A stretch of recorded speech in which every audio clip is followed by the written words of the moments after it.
We look at the occurrence of reverse grip in some of the sword manuals from medieval Europe. This is the Kitsune clan, a group of sword enthusiasts who like cosplay, reenactment, and historical martial arts. If you have similar interests, feel welcomed. Sellsword Arts recently made another video about the reverse grip and asked the viewers to make suggestions how reverse grip could work. And I made a video recently where I argued that specific drawing techniques or disarming techniques indeed lead to situations where we cannot avoid reverse grip. Sellsword Arts have so far not responded to my video. I don't expect that. They get thousands of comments every day, so they cannot deal with each of these. However, a lot of other viewers commented on my video and there was a neat discussion going on there. Some of them brought up an interesting point, namely that although reverse grip might not be effective in HEMA tournaments, HEMA should deal with the reverse grip because it occurs in some of the European manuals. And so while reading the comments, I thought, yeah, what is about the manuscripts?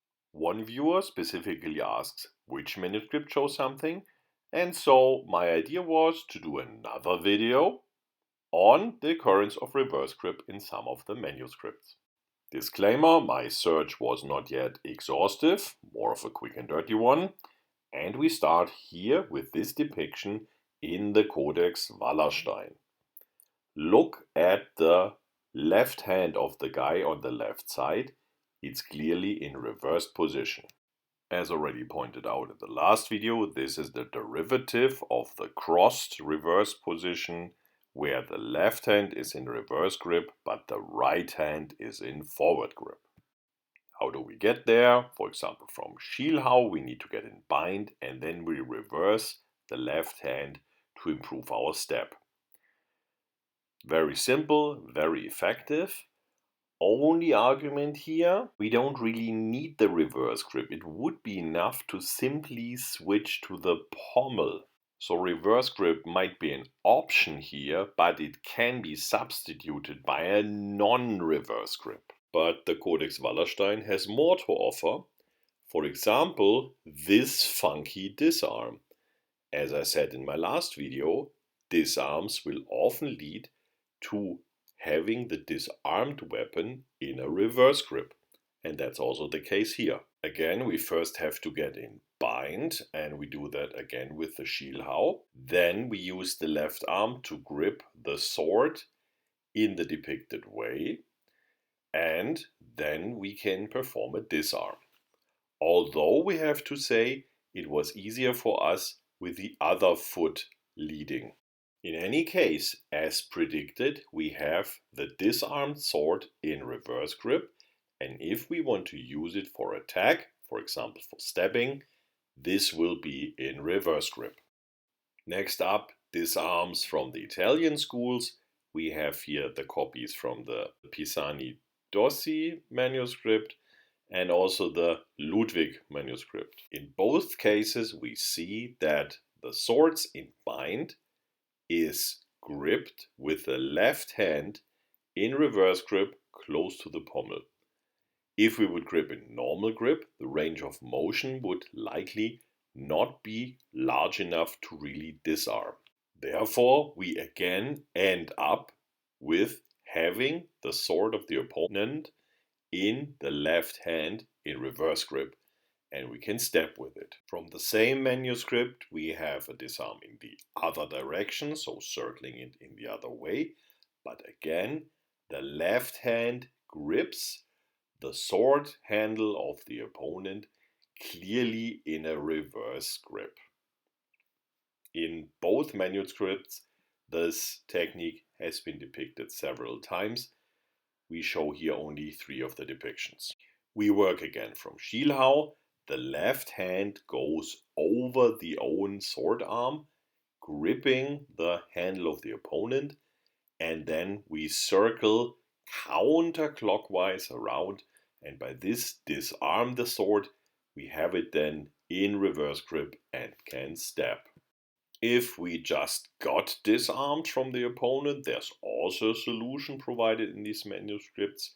The right hand will grip the blade of the opponent. You should not do that when the opponent is striking, but when the sword is still.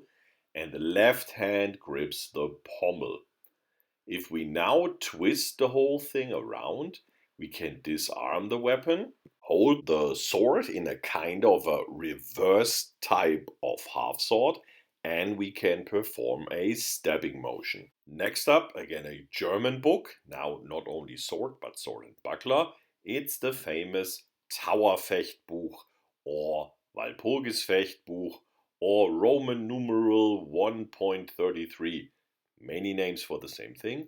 One of the oldest of these manuscripts with real depictions. What do we see here? The monk on the right side had the sword in half sword, so with the buckler hand. The right hand now lets go and the sword is held in the buckler hand. The free hand grips the blade of the opponent who is in lange Ort, and then the left hand is free to attack. And as you see, this attack is in reverse position. Next up, two cases with even more weapons from different versions of the Gladiatoria manuscript. Here we see two persons in full armor, armed with sword and spear. The left person has the spear in attack position, and in the left hand the sword in reverse grip, held at the ricasso, probably to have it ready after having lost the spear to draw it with the right hand.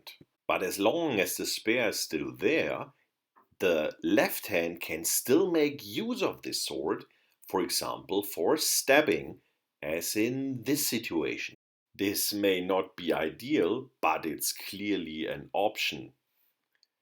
If we add even more weapons, for example bucklers, the overall situation does not change.